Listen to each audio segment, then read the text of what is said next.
watching 2+ Nevada. Joining us this afternoon, glad to have Chris Poulin back, the owner of 911 Restoration. Chris, today we are talking about sewage. That is something that, I hope you personally never have to go through. But if you do, Chris is the guy to call, right? Absolutely. So sewage is not that uncommon. It's one for things that we do. And I would say the main thing that you guys would want to be careful of is in your crawl space, your main line or your sink drain line can become disconnected. And at first you're not going to know because it's just pouring into your crawl space. And I've seen jobs where they're pouring in there for months and months on end. But a lot of people, what people notice first is an odor. Like, what is that smell? I highly recommend when you do that smell to either call us, we'll crawl around your crawl space and see if we can locate anything down there, or pop your head in the crawl space. Typically, if it's bad enough for you to smell, the second you pop your hatch to look into your crawl space, you'll realize that it's down there, and you give us a call and we'll be able to come in and clean all that up. So first and foremost, how are these sewage lines getting disconnected? Is it by freezing or thawing? It could be a number of things. It could be age, or maybe you had a different contractor in there and it accidentally bumped, or one of the straps that holds it up falls down and the weight of it just kind of fell apart. Or it could be an older house in some of the older neighborhoods where it's like steel pipes and those kind of rust and fall apart. But typically it's going to be a section that kind of, an elbow or something that kind of banged loose. I love it because I asked Chris, I said, Chris, do you have any pictures? And he goes, not up close. Yeah, it's hard because you have to crawl around in it, and sometimes it could be real deep, but sometimes it could be pretty interesting down there. Well, this just goes to show that, any job out there you are capable of doing and taking care of, because we've talked steamy crawl spaces before. We've talked crawl space like protectors and stuff like that. But sewage in a crawl space, that is something that I would want taken care of ASAP. Absolutely. It's quite the process too, and it could be time consuming. We got to remove all of the sewage. Then we have to skim all of your soil. We're going to go through and remove the top layer of soil that's been contaminated, replace the soil, disinfect it, and then lay down some vapor barriers. And a lot of times with these jobs, we have to access it through the house.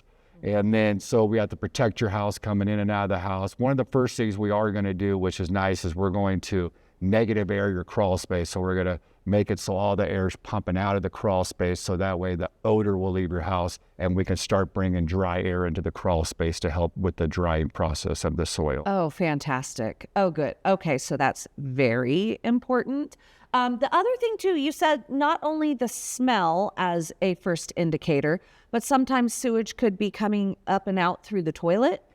Yeah, so if it doesn't break at the main line, if it's more of a really bad clog, or sometimes what happens is down the street, this happens a lot with manufactured homes, they'll go clear the line, like the main line, and it'll back pressure through your system, and it'll kind of, I've seen it to where like through the toilets and through the showers, it'll literally shoot out and hit the ceiling because of the pressure, and it'll overflow. So sometimes it can be due from that, and then, or sometimes it's from like a clog that keeps getting pumped. But usually for the bad ones that overflow into everything, and if you're not continually flushing, it's from like a back pressure system pushing it back up through the units. A lot of times that's manufactured homes. What are the safety hazards of working with sewage? You obviously have to be well equipped and trained because you're dealing with sewage.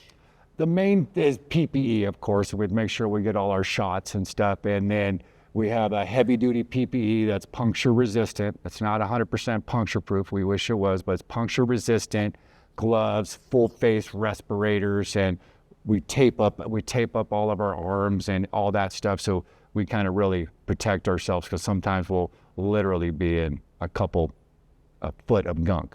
As we're sitting here talking about this, because I love the fact that you could be the first call, but what could somebody do to prevent the need from happening? Is this something where if you regularly snake your lines, it could prevent this? Or is something going to break inside your crawl space anyway? Yeah, because it could be both. It could. I've been in not fairly newer houses to where it happens and it just becomes disconnected, and you'll never know unless you crawl around or you smell the odor. and the other ones would just be older pipes, you know. So you want to keep an eye on your pipes if they're older. Call a plumber, and they can come inspect your house. We like to use One Tom Plumber. They come and they'll inspect your house for you and make sure everything looks good.